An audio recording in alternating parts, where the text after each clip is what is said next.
I have great pleasure in welcoming the Prime Minister of Canada, His Excellency Justin Trudeau, and I invite him to address the General Assembly.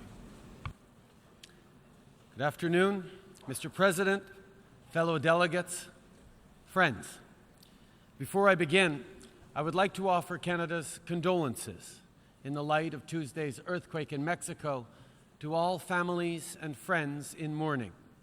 We wish a speedy recovery to all those who have been injured and thank all first responders for their tireless efforts to help keep people safe.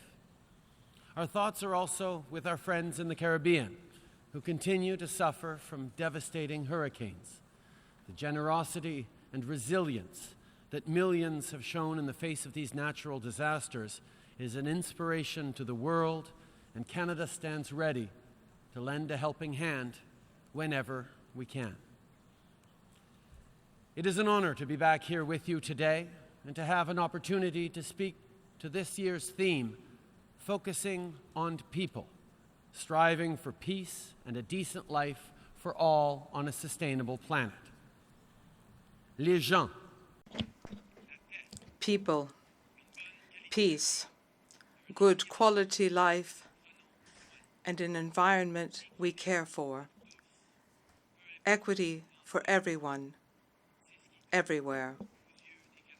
That is what is important to Canadians. Throughout our history, we have worked long and hard to achieve our ambitions, at home and elsewhere in the world. Today, I wish to speak to you about the difficult lessons that Canada has learned along the way. Canada is not a wonderland where the difficulties others face do not exist. We experience the same challenges you do. Canada is continually evolving. A work in progress. So I want to tell you about the Canadian experience because for all the mistakes we've made, we remain hopeful.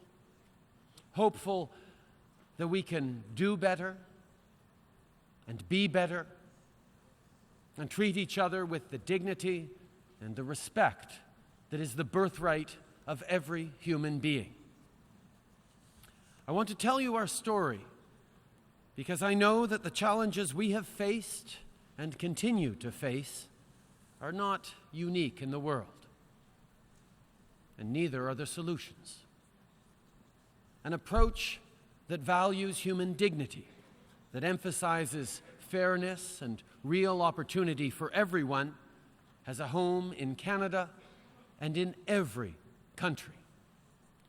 It's an approach that doesn't just serve domestic needs, but makes the world a better, more peaceful, more prosperous place for all.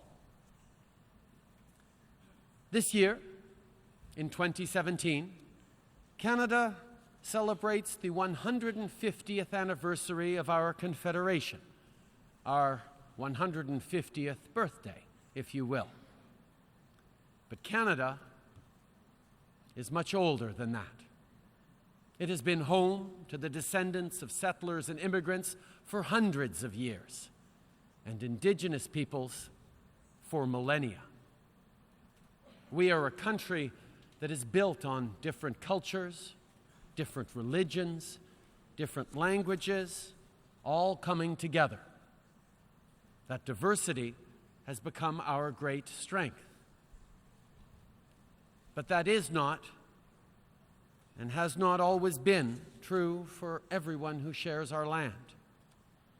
Canada is built on the ancestral land of Indigenous peoples, but regrettably, it's also a country that came into being without the meaningful participation of those who were there first.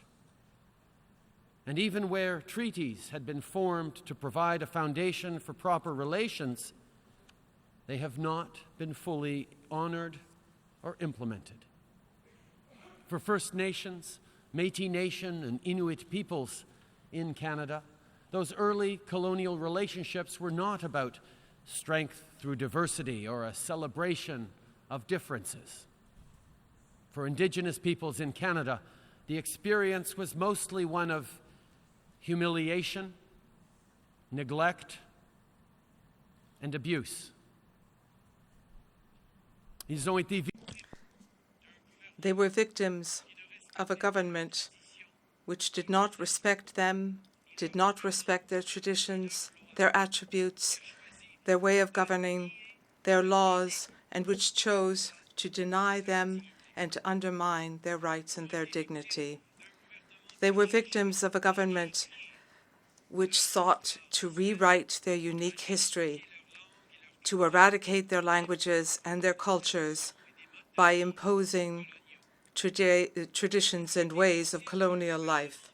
They were victims of a government which refused to protect the lands and the waters recognized by the Indigenous peoples and their principle of always thinking 7 generations ahead. In short, we rejected the very idea that entire generations of Indigenous peoples could define their lives and live in dignity and pride. And we denied Canada the significant contributions which these generations could have offered so that we could build our great country together. The inability of successive Canadian governments to respect the rights of Indigenous peoples in Canada is a great shame. And for too many Indigenous peoples, this lack of respect still persists today. There are today children living on reserve in Canada who cannot safely drink, bathe in, or even play in the water that comes out of their taps. There are Indigenous parents in Canada who say goodnight to their children and have to cross their fingers in the hopes that their kids won't run away or take their own lives in the night. Young Indigenous people in Canada struggle to get a good education, and though residential schools are thankfully a thing of the past, too many Indigenous youth are still sent far away, far from their families, just to get the basic education most Canadians take for granted. And far, far too many Indigenous women live in Canada a life that includes threats of violence so frequent and severe that Amnesty International has called it a human rights crisis. That is the legacy of colonialism in Canada, of a paternalistic Indian Act, of the forced relocation of Inuit and First Nations communities, and a systematic denial of Métis rights and history, of residential schools that separated children as young as 5 years old from their families, punished them for speaking their own language, and sought to extinguish Indigenous cultures entirely. The good news is that Canadians get it. They see the inequities, and they're fed up with the excuses. And that impatience gives us a rare and precious opportunity to act. We now have before us an opportunity to deliver true, meaningful, and lasting reconciliation between Canada and First Nations, the Métis Nation, and Inuit peoples. At a time when we are seeking reconciliation, as our guide, we will use the basic norms adopted in this hall 10 years ago this month. I know that in the past, the attitude of Canada with regard to the United Nations Declaration on the Rights of Indigenous Peoples was disappointing. We actively campaigned and voted against it and ultimately accepted it without great enthusiasm. We said that it was a document of dreams But these are not dreams. The Declaration is tangible for Indigenous peoples and for those who worked so long and hard to make it a reality. Canada's Truth and Reconciliation Commission, the Declaration provides the necessary principles, norms, and standards for reconciliation to flourish in 21st century Canada. That's not an aspiration. That's a way forward. Last year, at the United Nations Permanent Forum on Indigenous Issues, Canada's then Minister of Indigenous and Northern Affairs finally corrected Canada's position on the Declaration and announced that we are now, without qualification, a full supporter of the Declaration.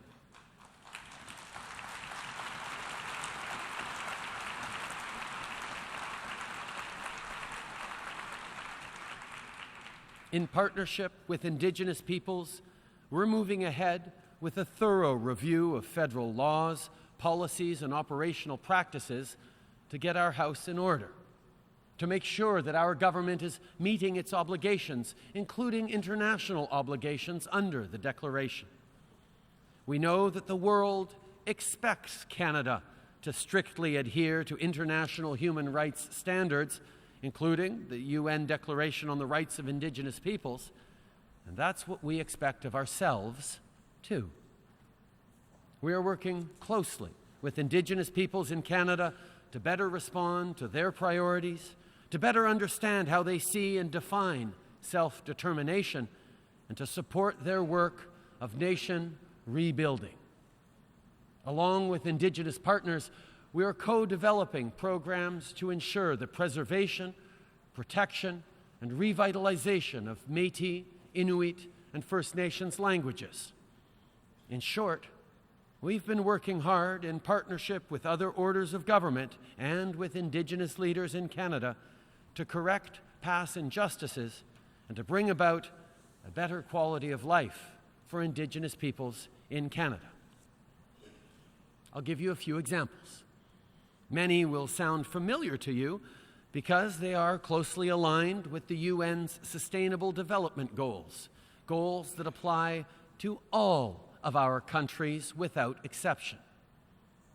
Our efforts include investments to help bring safe and clean drinking water to all Indigenous communities, part of the UN's Sustainable Development Goal number 6, clean water and sanitation. So far, more than 24 long-term drinking water advisories in Indigenous communities have been eliminated, and we have a plan to bring to an end those that remain. These efforts have taken shape in the term of new investments to eliminate gaps in education in First Nations communities.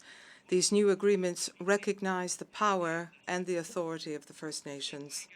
They also provide for the means to establish and to oversee educational systems which will be headed in those communities, by those communities, and for those communities.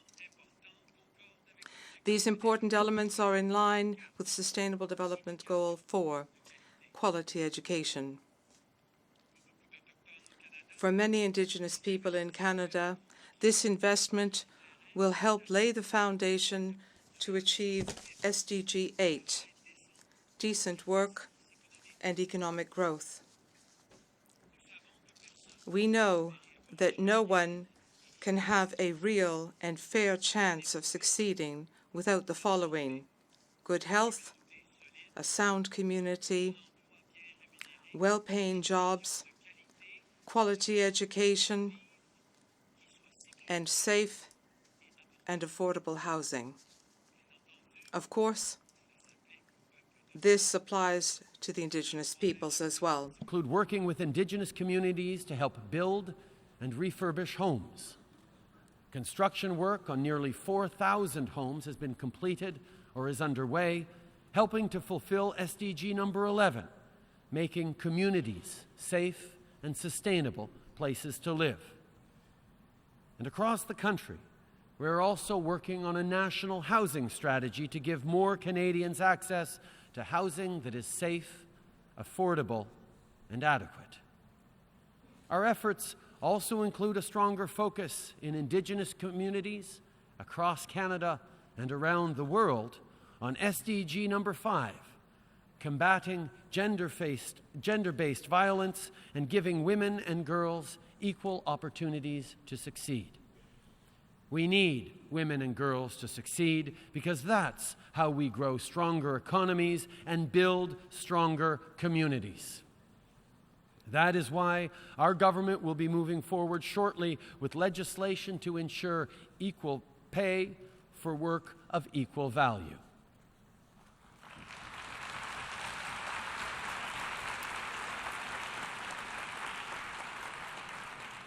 You see, the Sustainable Development Goals are as meaningful in Canada as they are everywhere else in the world, and we are committed to implementing them at home while we also work with our international partners to achieve them around the world. This is important because poverty and hunger know no borders. We cannot pretend that these solvable challenges happen only on distant shores. The need for greater equality and decent work, those are real and persistent human needs. One cannot afford to ignore, especially in our own countries. Every one of us must do everything possible to ensure that everyone, including Indigenous peoples, have the best opportunities. We have the responsibility to ensure that no conditions are placed on true equality. Equality is for everyone, regardless of our gender, our origins, our beliefs, or the person we choose to love. And we have the responsibility to take better care of the environment, which we all share. As I said at the signing ceremony of the Paris Agreement, we are all concerned in every sense of the word. We are all responsible, and our new way of working must take account of this reality. In Canada, this means new relationships between the Government of Canada and Indigenous peoples, relationships based on recognition of rights, respect, cooperation, and partnership. Recently, we made changes to our own government structures to help with the transition to these new relationships with Indigenous peoples. We're dismantling the old colonial bureaucratic structures and creating a new Department of Crown Indigenous Relations and Northern Affairs led by Dr. Carolyn Bennett, an experienced and effective advocate for Indigenous peoples in Canada. In her new role, she will lead our government's effort to better support Indigenous peoples as they strengthen their distinct political, cultural, legal, and economic institutions and assume autonomy over their own affairs, including the recognition and implementation of self-government as an expression of self-determination. At the same time, we recognize that in Canada, the federal government has a historic responsibility for providing services to Indigenous peoples and an ongoing role to play. To better do this work, while at the same time supporting Indigenous self-determination, we will create, in consultation with Indigenous peoples, a new Department of Indigenous Services led by our former Minister of Health, Dr. Jane Philpott. Over time, programs and services will increasingly be delivered by Indigenous peoples as part of their move toward true self-government and the full implementation of the United Nations Declaration on the Rights of Indigenous Peoples. Nous croyons que cette séparation We believe that this separation is the best way for Canada to respect its SDG obligations while pursuing self-determination, which is at the very heart of the Declaration.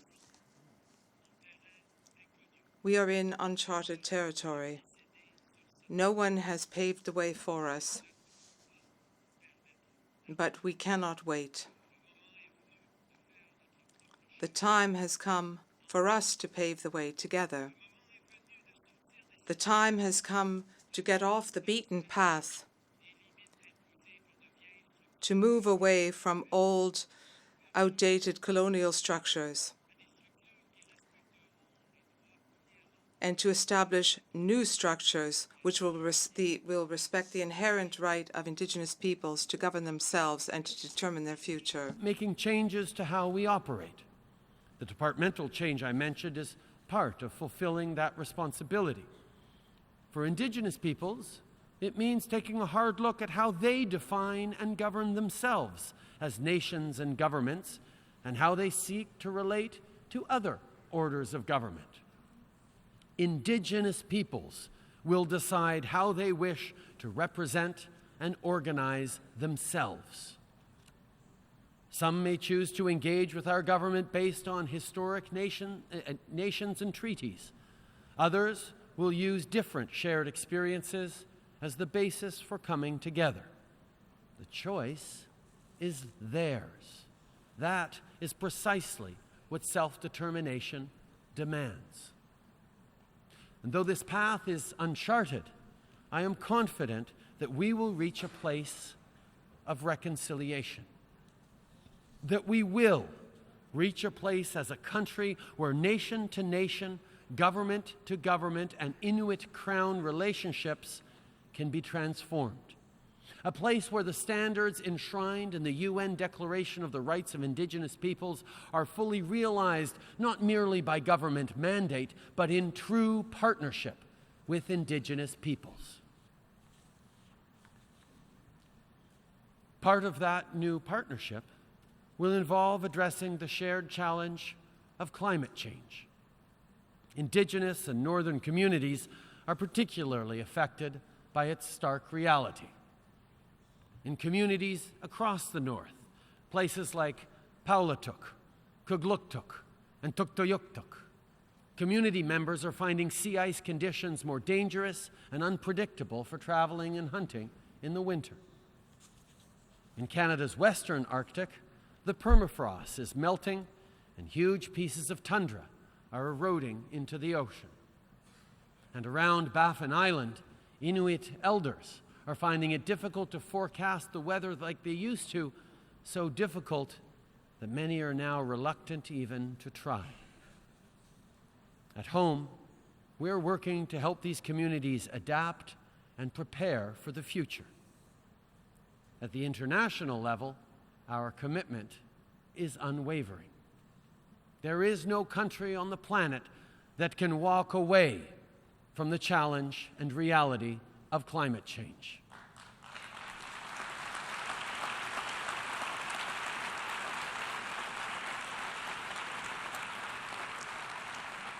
And for our part, Canada will continue to fight for the global plan that has a realistic chance of countering it. We have a responsibility to future generations, and we will uphold it. We have a chance to build in Canada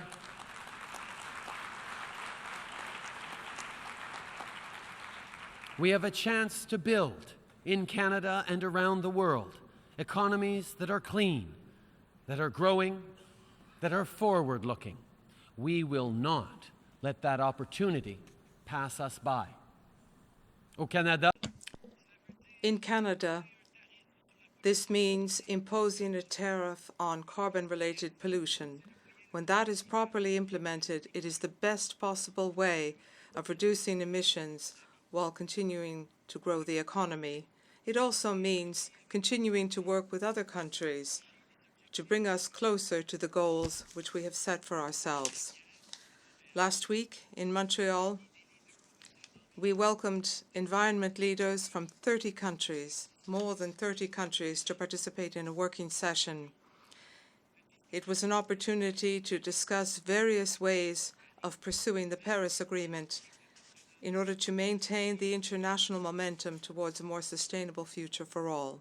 Likewise, the global community has a responsibility to do all that it can to reduce inequality within and among countries. In Canada, we're working hard to achieve this goal.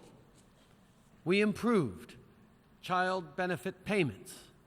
Our new program gives 9 out of 10 families more money to help with the high cost of raising their kids, and because of that, we expect to reduce child poverty in Canada by 40%. We raised taxes on the wealthiest 1% so that we could lower them for the middle class, and we're continuing to look for ways to make our tax system more fair. Right now, we have a system that encourages wealthy Canadians to use private corporations to pay a lower tax rate than middle-class Canadians. That's not fair, and we're going to fix it. Nous faisons des investissements pour rendre... We are investing to make education more affordable and more accessible so that every Canadian can receive the necessary training to find and keep a good, well-paying job. This is particularly important at a time when automation challenges the traditional definition of the labour market. Internationally, we have reaffirmed Canada's commitment to reduce poverty and inequality and to put gender parity and the empowerment of women and girls at the heart of our development efforts. We have adopted this approach because we know that supporting women and girls will lead to economic growth, and that then peace and cooperation will take root. Families and communities can also then hope to have a better quality of life. We're also working hard to deliver progressive trade agreements, like the Comprehensive Economic and Trade Agreement with the European Union, which comes into effect today. CETA will expand opportunities for businesses, create good, well-paying jobs for workers, and deliver meaningful economic growth, the kind of growth that benefits all of our citizens, not just the wealthiest. We have the opportunity, and I would argue that we have the responsibility, to ensure that trade agreements include strong provisions to safeguard workers' rights, to protect the environment, and to ensure that the benefits of trade are felt more broadly.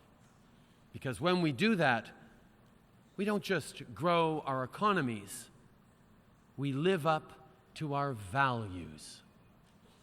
We say to ourselves and to each other that good enough just isn't good enough, and that better is always possible. Il est toujours. And it is always possible to do better when people are at the heart of the decisions we take. People, as the theme of this general debate reminds us, are the key which will enable us to build a peaceful and prosperous future. It is a future we all hope for ourselves, for our children, for our grandchildren. It is a future which the Indigenous people in Canada and elsewhere in the world have the right to take part in as equal, full-fledged partners. And it is a future we can build if we work together. Our efforts to build a better relationship with Indigenous peoples in Canada are not only about righting historic wrongs. They are about listening and learning and working together. They are about concrete actions for the future. The reconciliation we seek holds lessons for us all. We can't build strong relationships if we refuse to have conversations. We can't chart a more peaceful path if the starting point is suspicion and mistrust. And we can't build a better world unless we work together, respect our differences, protect the vulnerable, and stand up for the things that matter most. As I said last year, I know it'll be hard work, but I remain confident, for Canada's experience shows this to be true, that any challenge can be met if we meet it together. Merci beaucoup.